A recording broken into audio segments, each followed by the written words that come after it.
Welcome everyone to today's talk by Professor Peidong Yang titled Liquid Sunlight, Creating Renewable Energy Using Artificial Photosynthesis. My name is Laurent Dujanvry. I'm the Assistant Dean of College Relations of Development here at the College of Chemistry at UC Berkeley, and it is my great pleasure to introduce today's talk. Today's talk is part of a new initiative that we call Berkeley Ecosystems, where you can learn, explore, and connect with Berkeley faculty, alumni, students, and industry innovators on relevant topics. This fall, we'll have one more faculty talk by Professor Ting Zhu on biodegradable plastics, and one more upcoming alumni faculty panel discussion on new developments in cancer therapy. We hope you'll register for these upcoming events in the link provided in the chat, or later at ecosystems.berkeley.edu. Now for a few logistical matters regarding today's talk. Today's talk is being recorded, as were all past events. In the coming days, you'll find the recording of today's event and others at ecosystem.berkeley.edu. We encourage you to visit our site and check out our content. We are planning to field questions today at the end of the talk. So please use the Q&A function as opposed to the chat function to share any thoughts or pose any questions to our speaker. And finally, directly following our event, you'll receive a short survey. Please take a moment to provide us feedback on today's discussion and also to provide us input on future topics that might be of interest to you.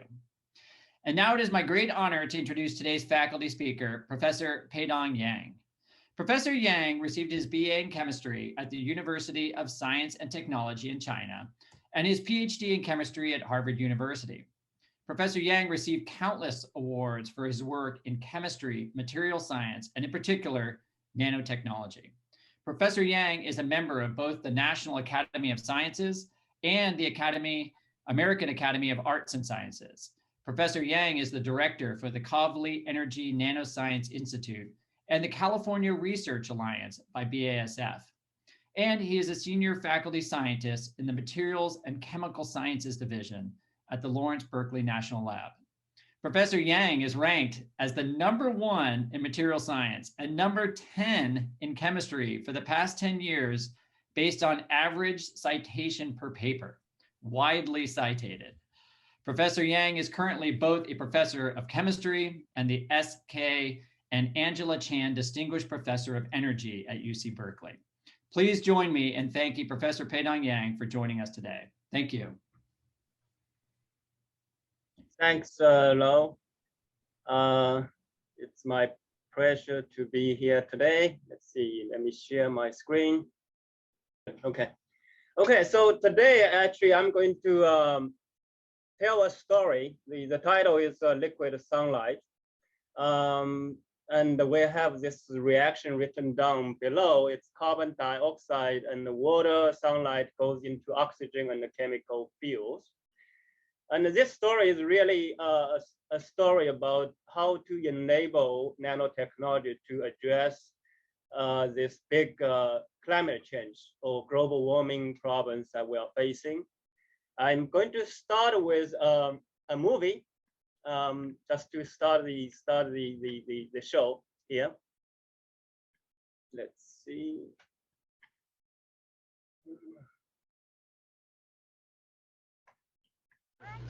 I just want to say one word to you. Just one word. Yes, sir. Are you listening? Yes, I am. Nanotechnology.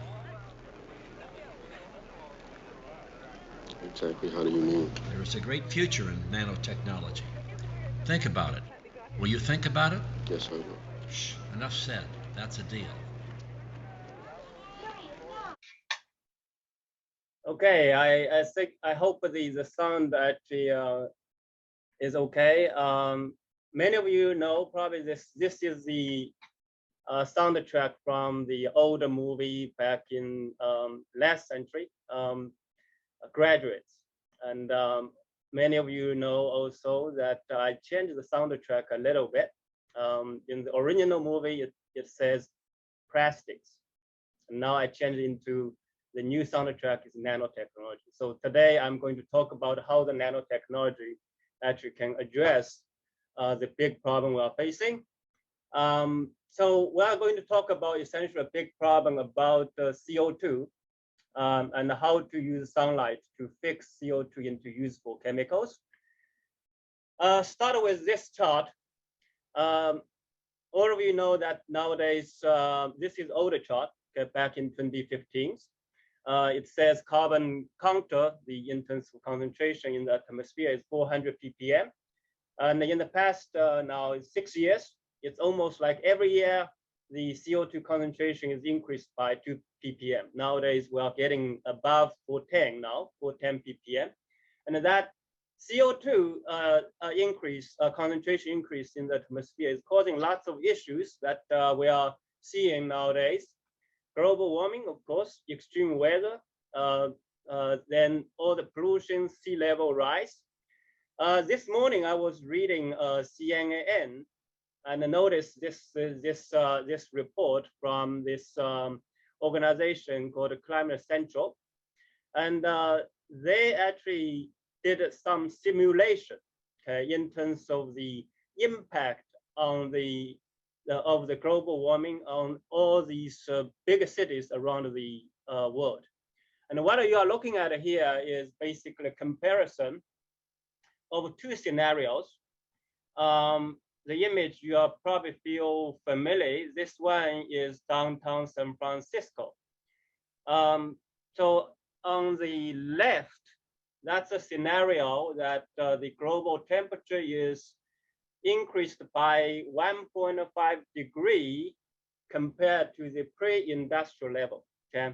And just as a reference, as of today, we are already at 1.2 degree compared above the pre-industrial level. So we're already on track to this 1.5 degree warming scenario.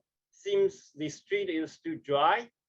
Now, if we continue let the CO2 issue go on for the next several decades, we are going to get into this disaster scenario, which is 3 degrees above the pre-industrial level, which you will see in the downtown San Francisco. Pretty much everywhere is flooded, okay? And that's something we want to avoid. So this is everybody is talking about how to combat this climate change, how to solve the CO2 problem. This image is actually downtown of Honolulu. Okay, it's again comparison between these two scenarios. Okay, okay, now let me getting back to the technology itself. Everybody knows now, basically on a daily basis, what we're doing here is, let's say we go to gas station, fill our car with gasoline, drive our car. That's the process that's basically we're doing almost every day. This is basically you're burning chemical fuel. Maybe I can use the laser point.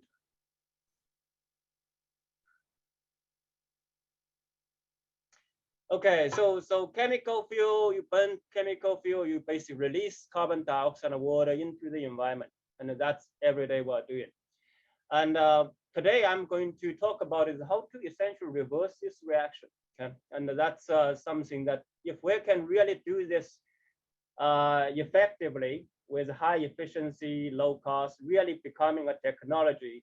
And this is some sort of the artificial photosynthetic technology we're looking, essentially trying to fix carbon dioxide back into chemical fuels so that we can really contribute towards this sort of solving the CO2 problem. Okay? And if we can do this effectively, of course, but I can see this is as the ultimate carbon neutral solution, because carbon in this case now is recycled, while we are basically using sunlight to basically drive the society. Okay? And the question now is, how can we do this from in the lab and eventually really make sure this is going to be a real technology? Okay?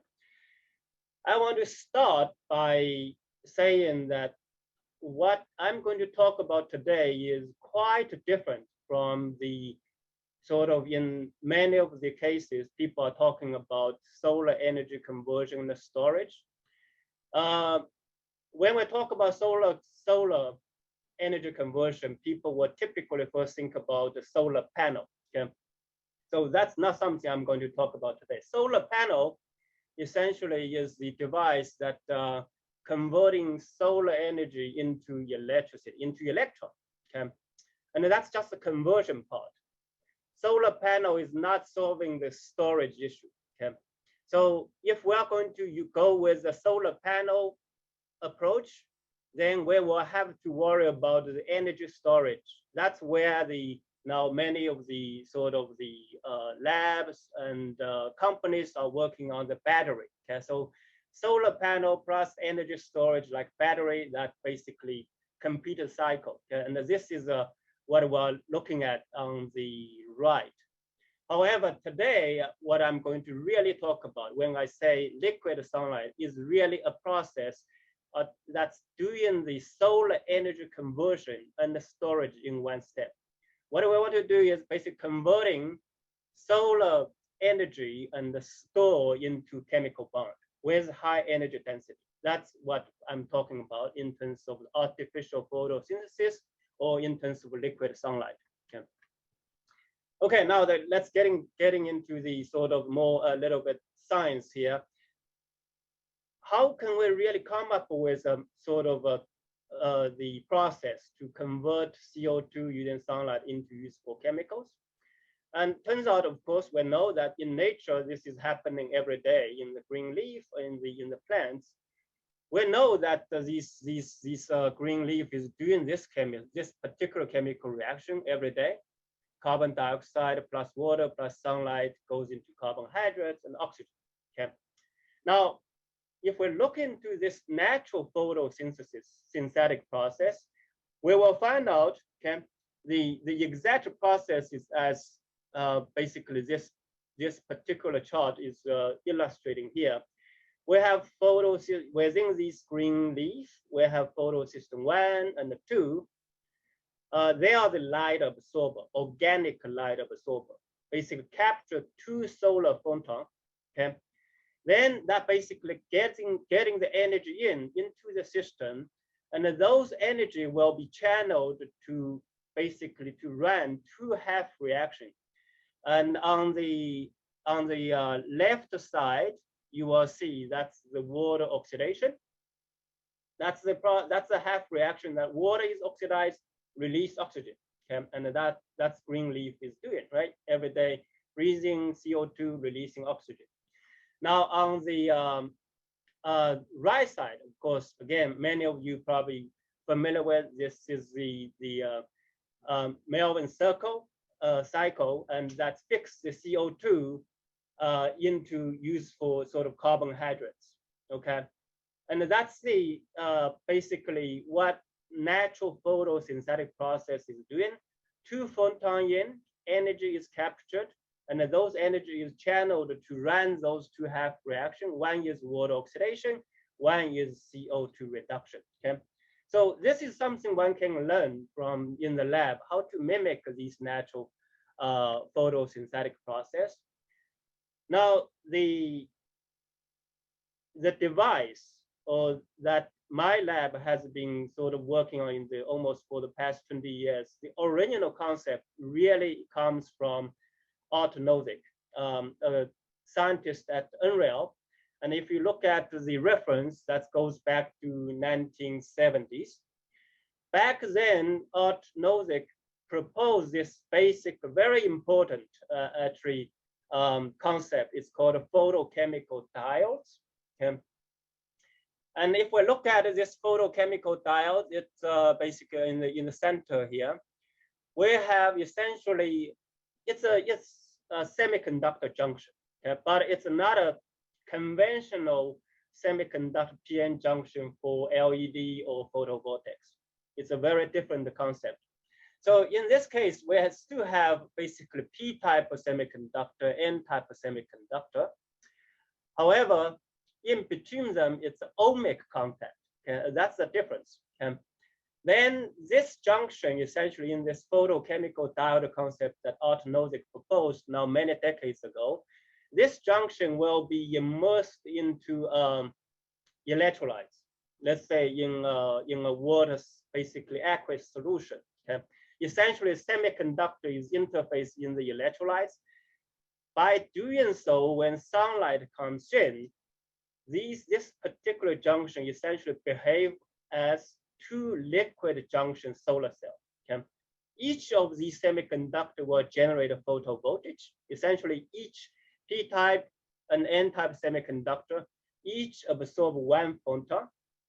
Then what we typically call as the minority carry in the p-type, that's the electron, will be channeled into the surface of this semiconductor at the semiconductor electrolyte interface.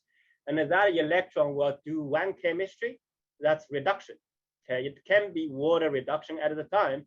When Arthur Nozick was proposing this thing, is trying to do the solar-driven water spreading. Now, N-type semiconductor, the minority carry is the hole. Hole will be bubbling up on the semiconductor electrolyte interface to do the water oxidation. Okay, that's giving you oxygen. So left side give you hydrogen, right side give you oxygen. Now, if you look at this particular concept, you will basically remind this natural photosynthetic process. It's two photon process. Pn essentially is the photosystem 1, photosystem 2 in the green leaf. Then on the surface of the semiconductor, we're running those two half reaction. One is water oxidation, one is water reduction. So in net, the net reaction is water plus sunlight goes into hydrogen and oxygen. Okay. Okay, so back in 60s, 70s, of course, we don't have nanoscience or nanotechnology. Everybody is working on bulk single crystal. Okay? And that's the limitation back then.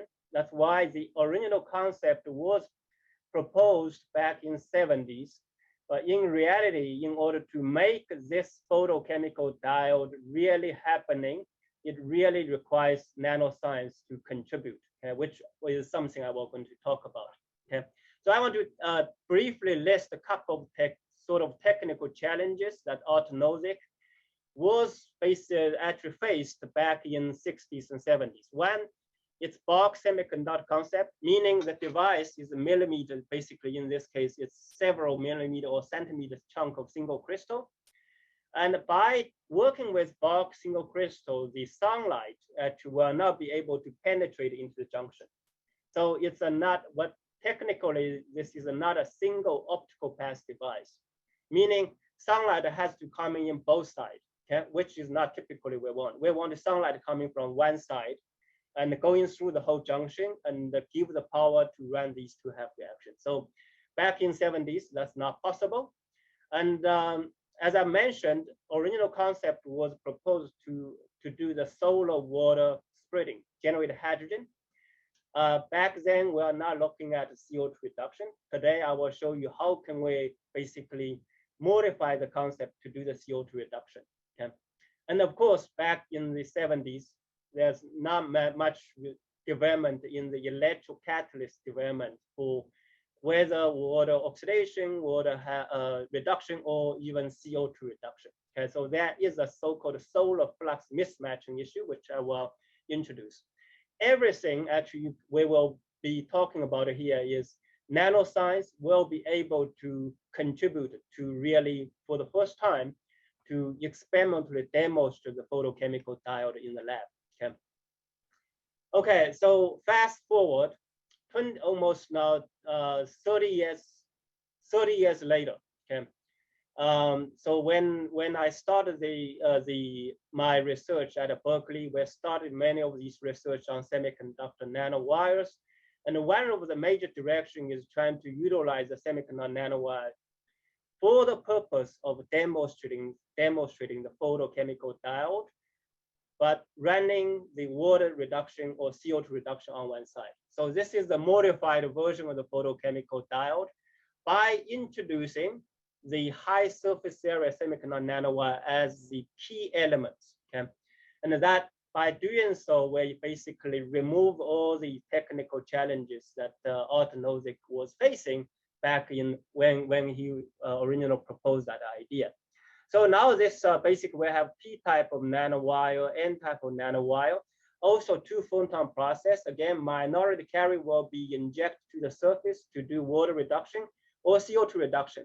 Then on the n-type nanowire surface, we're going to water oxidation. Okay, and the whole idea was initially proposed within the Helios program. That basically Helios program is considered, historically now is considered as the first EFRC center within DOE system. That's back, I think it started 2004, roughly that time frame when Steve Chu was the lab director. Okay, so here's our concept. Okay, in terms of the new version of the photochemical diode, by introducing these high surface area, you can see two types of rod, okay, arrays of these rods. These are the nanowires. Typically, nanowires in the semiconductor nanostructure. It's a one-dimensional semiconductor nanostructure. The length can be many microns, but diameter typically is from anywhere from 1 nanometer to hundreds nanometers. And the key feature is they are single crystalline. One, second, they have high surface area. Okay, and that both feature is the key to experimentally demonstrate the original photochemical diode concept. Okay, and of course, many of you know that eventually, after 5 years operation Helios program, eventually that leads into the DOE's first energy hub, a joint center for artificial photosynthesis, which I was the north side director for a couple of years.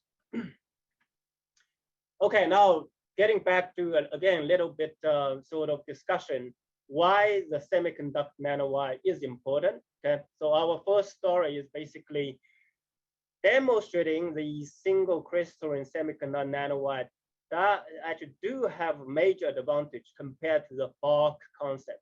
Okay, so this is work done by some of my earlier graduate student, Matt Lowe. Matt Lowe right now is a professor at UC Irvine.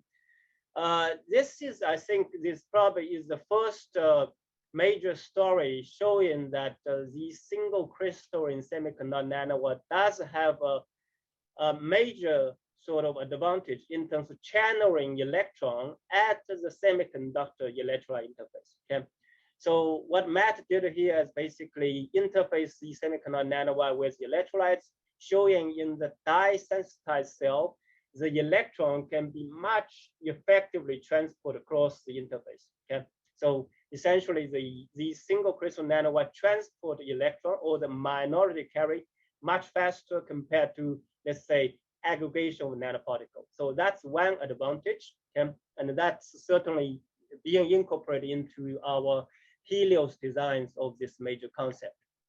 Now, second thing I want to get into this so-called solar flux mismatching issue, okay? And this has to go on to look at the energy diagram here. If you look at the energy diagram here, you will see that we have two semiconductor, okay?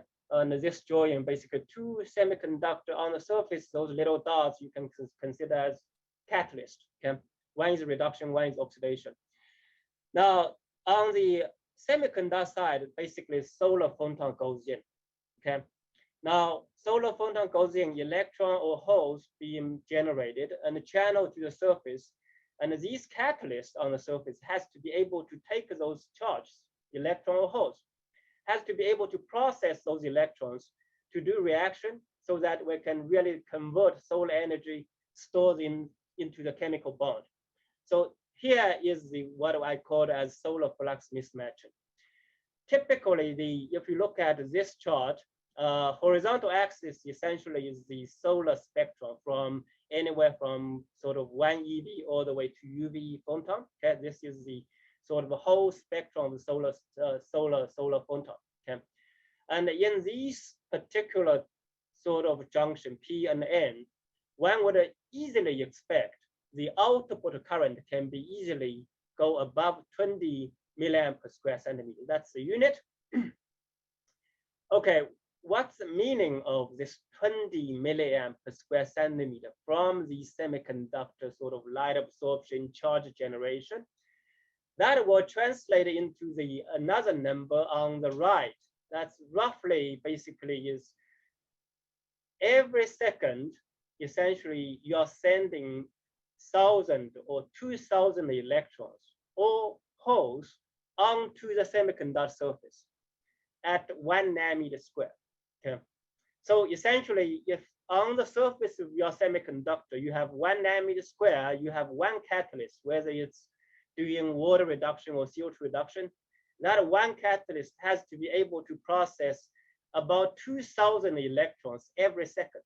Okay, that's actually quite demanding for the catalyst itself.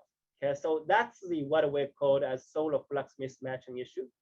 If you have a planar or bulk crystal, you have low surface area. That's basically essentially the bottleneck back in essentially Otto Nozick's time is people are facing. Now here is the solution. Okay? The high surface area semiconductor nanowires, they're being basically one-dimensional nanostructure in the nanoscopic version. When you make a high density nanowire array, you naturally are creating a three-dimensional high surface area semiconductor nanostructure. Okay? Easily, you can basically, in terms of projecting surface area-wise, let's say you are making nanowires in terms of diameter, a couple of 100 nanometer, length is 20 micron. That easily, on the planar surface, you can easily project the surface area, three-dimensional surface area is 100 times compared to just a simple sort of planar surface. Okay? So in that case, effectively, you are diluting the electron flux that generated from the solar flux by 100 times, meaning that you can see that you can stack these catalysts in the third dimension. Okay, that's the drawing I showed you in a couple of slides ago. Okay, so essentially by introducing this high surface area single crystalline semiconductor nanowire array with large carry mobility, that solves the earlier problem that Otto Nozick is facing back in the 70s. Okay, and that lead into our first sort of a demonstration of this so-called single optical path photochemical diode demonstration in the lab. Okay, okay. So the next is basically I will quickly go through some of these sort of detailed experiment. Okay, what you are looking at here is basically single nanowire platform. Okay, each of these are like 100, 200 nanometer. They can be individually addressable. Essentially, we can measure how many electrons we are generating on single nanowire level when we dip this electrode array in the electrolytes. Then sampling whole surface area, you can count the electron flux generating from the sort of a solar flux once this nanowire is basically absorbing all these solar photons. Okay? And that leads into basically, if we are using these high surface area semiconductor nanowire array as our electrodes, you need to worry about roughly 10 electrons per second per nanometer square. Okay, and that's the sort of if you have a catalyst, that's the catalyst you need to be ready to be able to handle. Okay, and that in many cases, water oxidation, water reduction. Nowadays, I think for the CO2 reduction, it's pretty much durable. Okay, unlike in the bulk version, you have to handle thousands at 2,000 electrons per second. Okay, so that's by introducing these high surface area nanowire array, we basically solve this solar flux mismatching issue in the traditional device geometry. Okay. And here these are sort of our typical silicon nanowire photocathode array. Many of you, if you look at, have experience in the sort of semiconductor industry, silicon wafer, of course, is typically very reflective, okay, shiny. Okay, but the silicon nanowire array we're making here, you see that it's really like black. Okay, and the thickness here is 10, 20 microns. Okay, so it has additional sort of benefits of so-called light trapping. Okay, meaning that light goes in, solar photon goes in. Through these multiple scattering, they cannot escape. It's light, solar photon is basically being trapped until they're being absorbed. Okay, so this light trapping phenomenon actually you have additional advantage, meaning that typically silicon being an indirect bandgap material, the light absorption is not that great. Typically, you need 100 microns to absorb the whole solar spectrum. But these silicon nanowires, all you need is 10 micron, 20 micron. You can absorb a whole solar spectrum. So you save lots of silicon material as well. Okay? That's the additional advantage. You can adjust the aspect ratio, change their diameters. Then what you will see is basically you are seeing a three-dimensional surface. Okay, these are surfaces that you can use to decorate with different catalysts to run water reduction or CO2 reduction. Okay? And that's our platform now. And you are looking at, this is typical operation, above 20 milliamp per square centimeter. And this is on a silicon photo, nanowire photocast. You are seeing the hydrogen water reduction to produce hydrogen this way. Okay.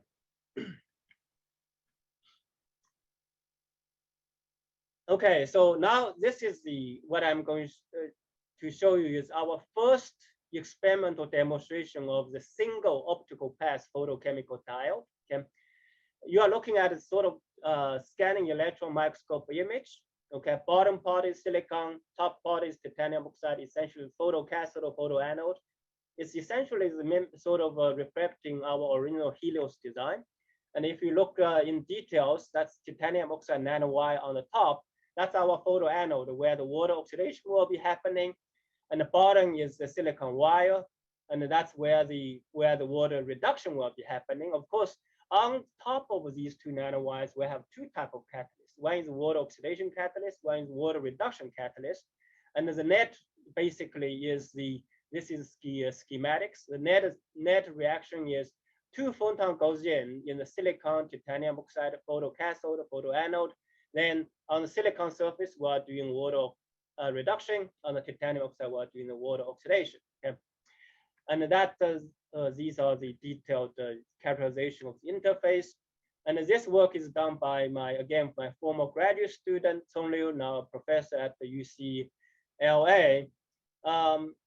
This is actually our first demonstration. Okay, the reaction is as simple as water plus basic solar-driven water spreading oxygen, hydrogen. Okay, and these sort of spontaneous in the single optical path photochemical diode, the spontaneous water spreading efficiency can be improved by incorporating different semiconductor. Okay, that's something that the community is still working on in terms of further increase the solar to hydrogen energy conversion efficiency. Okay. Okay, now I started with CO2 argument. So then the rest of time I'm going to focus on CO2.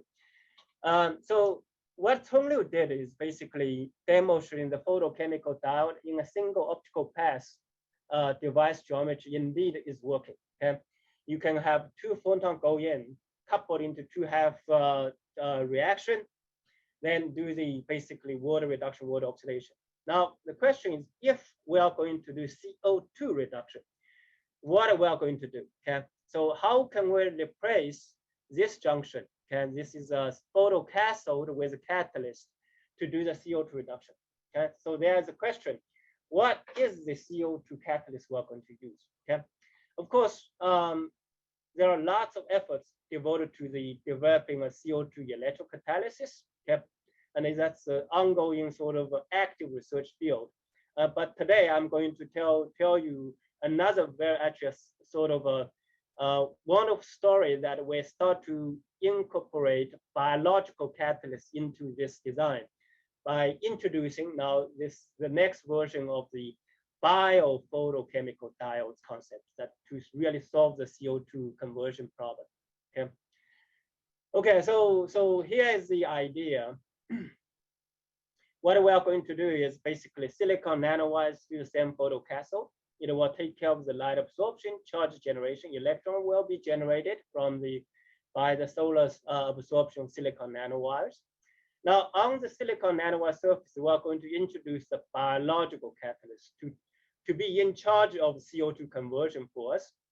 And these microorganisms we are going to introduce, they by themselves are not photosynthetic because they don't have light absorbing capability. However, they have a specific CO2 conversion capability. Okay, so they are not a photosynthetic, but they do have a CO2 reduction chemistry that has high selectivity.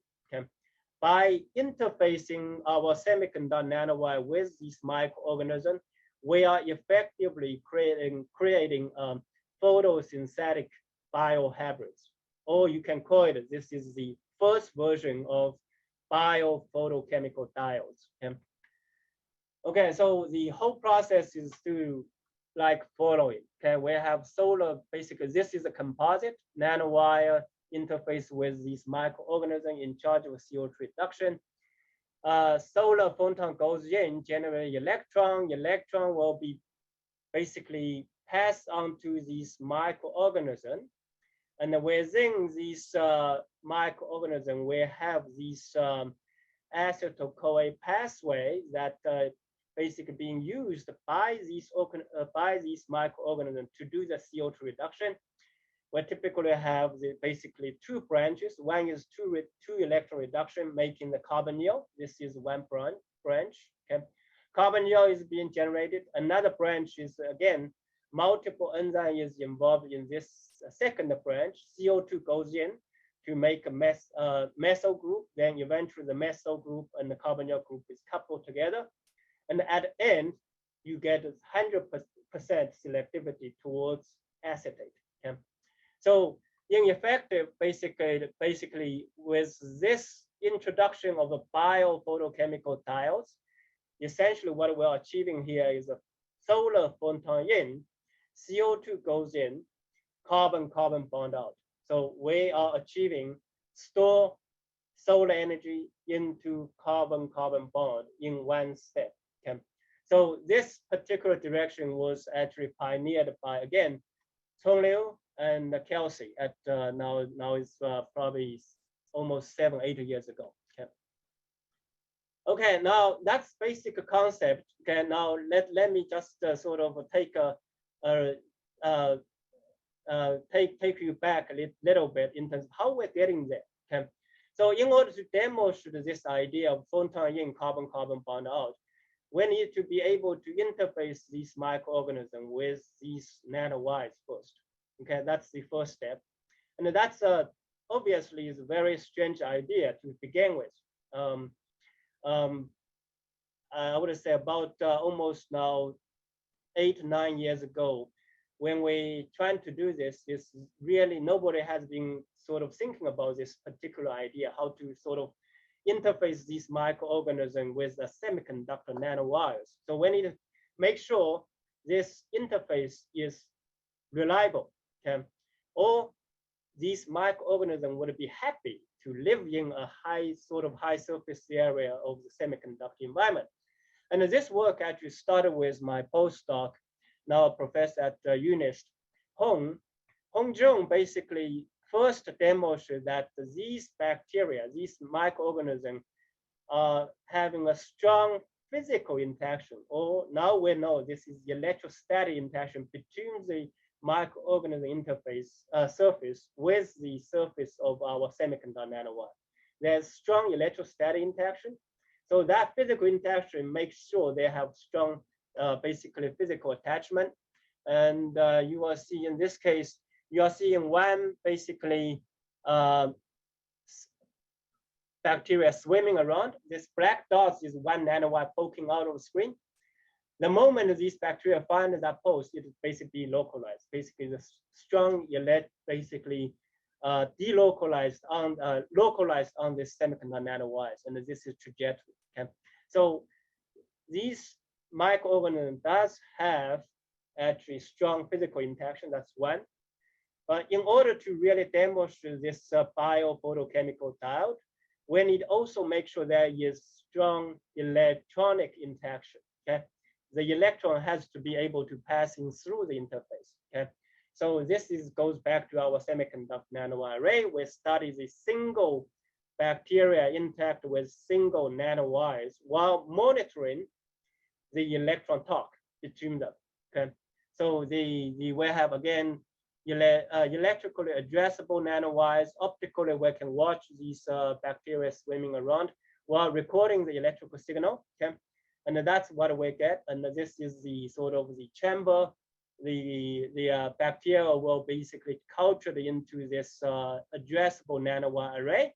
Then we're watching this sort of electronic communication between them. Here are a couple of still image of these bacteria swimming around.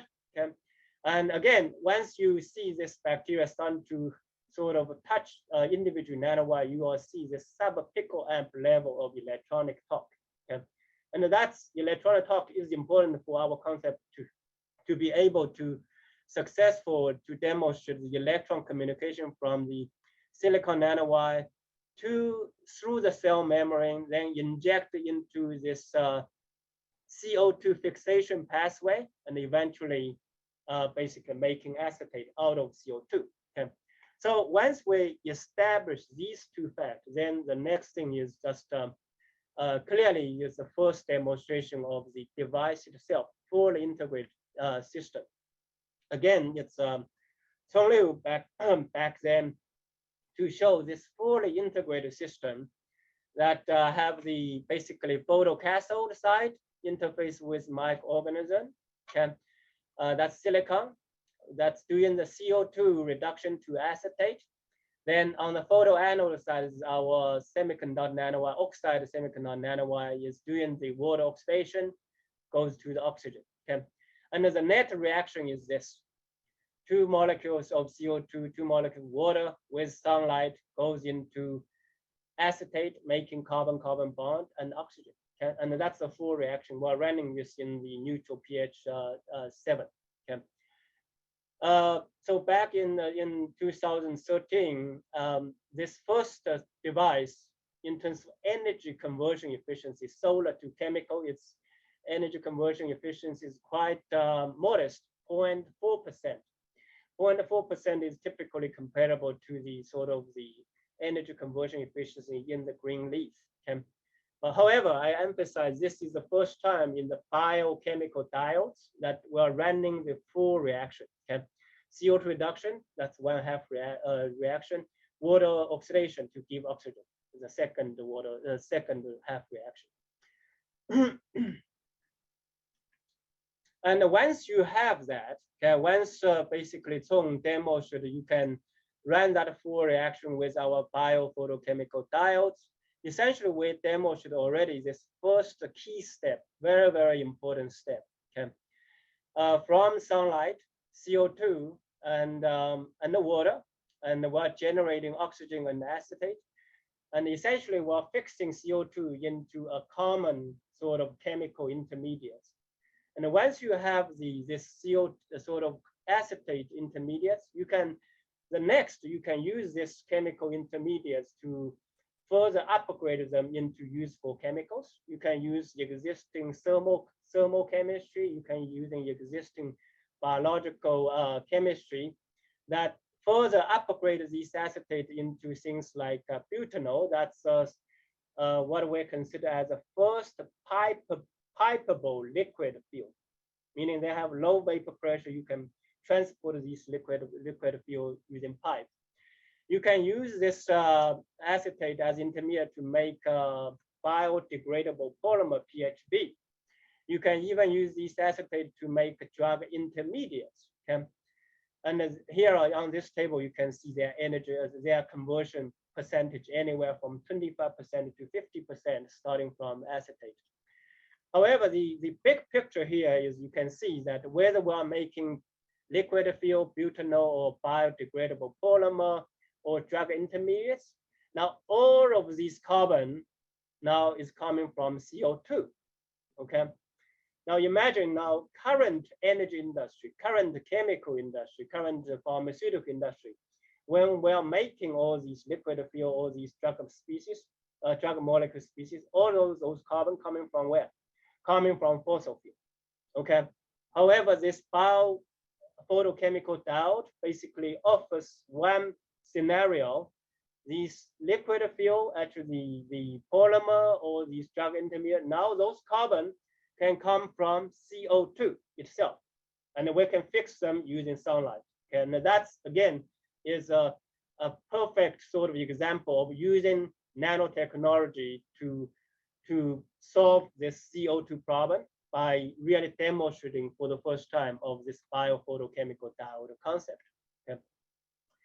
And after we show that demonstrate that first concept, later on, Kelsey further expanded that that concept expanding into different semiconductors. And then nowadays, actually, the community are looking at many different semiconductors can be interfaced with these microorganisms. Okay? Again, this is becoming a general concept. You can have a non-photosynthetic microorganism to start with by interfacing with these powerful semiconductor nanostructures. They become photosynthetic. Okay? So that's many groups nowadays further expanding this sort of tool set to do the artificial photosynthesis using this photosynthetic biohabits approach. And then later, actually, several of my current students, Steph, and also former student Yuda, further sort of optimize this biophotochemical diode concept by, for example, increase the loading of these biological catalysts. Okay? And this is the sort of the second generation of these diodes. And by optimizing the essentially working pH environment of this biochemical diodes, we can further enhance, actually increase the energy conversion efficiency of this whole device architecture. And this second generation device is already enriching around solar to chemical conversion efficiencies is 4%. Okay? So it's like 10 times higher than our first generation that Honglu demonstrated. Okay? So that's a major progress towards these sort of optimizing the performance and also optimizing the energy conversion efficiency. Now, what is the sort of the eventual energy efficiency we're sort of chasing after? Okay, so here's sort of some sort of projection we can think about. So our biophotochemical diode concept is basically a fully integrated system with the biological catalyst, with the semiconductor electrodes. It's essentially one piece. Okay? We can basically deconvolute this one piece, the one sort of fully integrated device into 3 different components. Then we can sort of estimate what would be the ultimate energy efficiency of this fully integrated device. We can separate that into 3 devices. One is solar panel. One is the electrolyzer to generate hydrogen as reducing equivalent. Second, third one is a sort of a state-of-art bioreactor. Okay? And if we think about the whole process with, for example, solar panel typically is above 20% in solar to electricity, and that electricity can be used to generate hydrogen as reducing equivalent. Typically, the state-of-art electrolyzer is 70–80%. Then that hydrogen can be used for bioreactor to do the CO2 reduction for us. And by decouple this into 3 individual components, we can estimate actually the fully integrated device. Eventually, the targeted solar to chemical energy conversion efficiency should be around 15%. Okay, so that's the reasonable sort of reachable target. Okay, so and that's something where our lab is continually working towards by further improve the performance of our biophotochemical diode concept. Okay. Okay, so that basically tells the whole story about how we, by introducing nanoscience and the nanostructure into this very original and powerful photochemical diode concept, so that we can demonstrate in the lab for the first time as a single optical path device to do water spreading and to do CO2 reduction, especially by introducing this concept of the biophotochemical diodes. Okay? And now we have, if we write down this chemical reaction, CO2, water, sunlight goes into oxygen, and you can produce fuels, pharmaceuticals, commodity chemicals, all from CO2 with solar energy as the energy input. Okay? So of course, this is something that you can utilize to solve at the beginning, I talked about CO2 problem on our planet Earth, and that this particular biophotochemical diode technology also offers another potential highly useful technology for space mission. And that leads into our efforts that nowadays is supported by NASA. Okay? So based on our biophotochemical diodes concept, back in 2017, actually, NASA selected first sort of actually established the first ever this Space Technology Research Institute, and the one of it here is at Berkeley. The lead PI is Adam Ocking. The whole idea of this new center called the Center for Utilization of Biological Engineering in Space is trying to, in the deep space on Mars, for example, deep space or on a Mars mission, where you have access to plenty of CO2, but not necessary oxygen, okay, then utilizing our biophotochemical diode concept to really fix CO2 using sunlight and produce all these liquid fuels or even polymers for the space mission. Okay, and here's a comparison in terms of the what's happening sort of on the planet Earth. We know that it basically we have 400 ppm of CO2. Okay, but on the Mars, basically 96% of the CO2. Okay, even though the pressure is a little lower. Okay, so however, not much oxygen. Okay, so this offers the, of course, nowadays we know there are lots of sort of water is existing on Mars as ice. Okay, so if you have CO2, you have water, and also sunlight, then utilizing this particular photosynthetic biohybrid concept, essentially we can produce all these necessary chemicals, liquid fuels, polymers, or drug intermediates on sort of for the space mission. Okay? And that's the sort of the mission of these this particular center at Berkeley. Okay. And that basically, if you are interested, we have a recent actually perspective article published in this particular journal. I want to actually, I'm almost sort of done here. I want to quickly mention that it is now almost 50 years ago, another Berkeley physical chemist, George Pimentel, many of you know. Okay, we have Pimentel lecture hall here. It was 50 years ago, through George's efforts, that we have this probe that is navigating around Mars orbital. It's Mariner 6, that for the first time detect CO2 in Mars atmosphere. Okay, and if you coming back to Berkeley on the Pimentel hole, you still see this this particular IR spectrometer in the Pimentel hole. Okay, and it's very interesting. Now, 50 years ago, we now have the technology that can fix those CO2 within sunlight into useful chemicals. Okay, so that's quite interesting historically.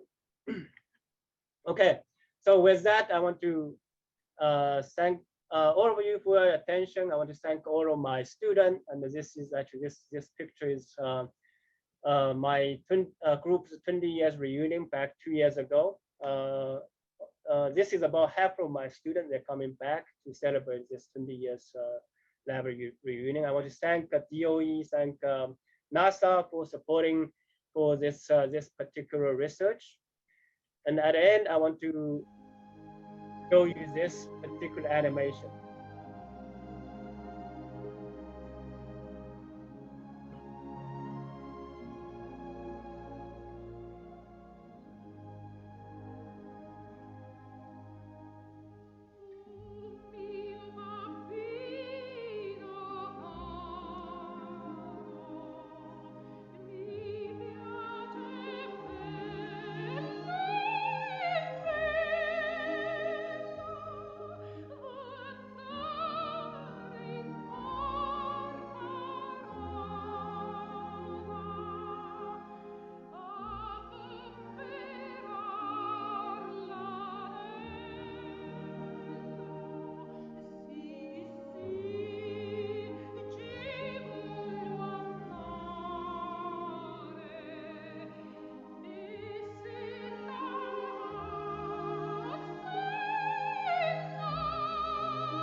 Okay, I hope you are enjoying this animation. I think the story itself is also a kind of a love story between the semiconductor nanostructure and these microorganisms.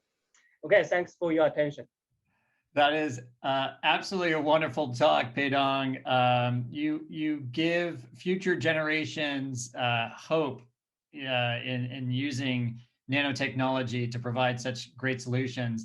I'll since we're running a little bit short on time, I'll focus on two questions. One is, what type of what levels of CO2 concentration are required to do such functionalities, and would this work with straight air? And I know that you are among some of the few that are now coining the air economy. So how is this possible with just straight air to convert those kind of lower CO2 levels there into byproducts that are useful? Yeah, that's a great question. Right now, in the many of these devices I'm talking about today, we certainly utilize this 100% CO2 from the sort of a gas tank. However, if we look at within College of Chemistry, we know that, for example, in Professor Omar Yagi's group, he's developing this metal organic framework to capture CO2 from atmosphere. Okay? And that would be in sort of if I look into the future, if we want to do the direct air capture and the conversion, and the two technology, if we combine together, we will solve this problem. So Professor Yagi's technology will be able to capture CO2 from atmosphere. Then using our technology, we will be able to converting those CO2 into useful chemicals. And so yes, we can do that by combining two sets of sort of these original technologies. Well, that is incredibly exciting and appropriate for this next question, which of course we all must ask, which is, what kind of timeline do you see for commercialization, kind of commercial application of these various technologies and approaches, and what issues do you see with scaling them up?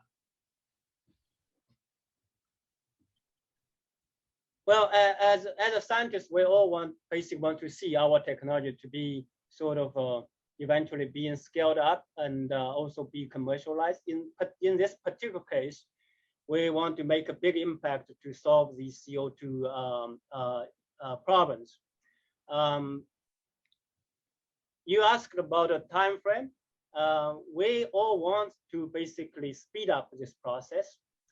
I would say it really depends on the investment. That nowadays, basically, we typically running these experiments at a very small scale. But with major investment, I think we will be able to expedite this process.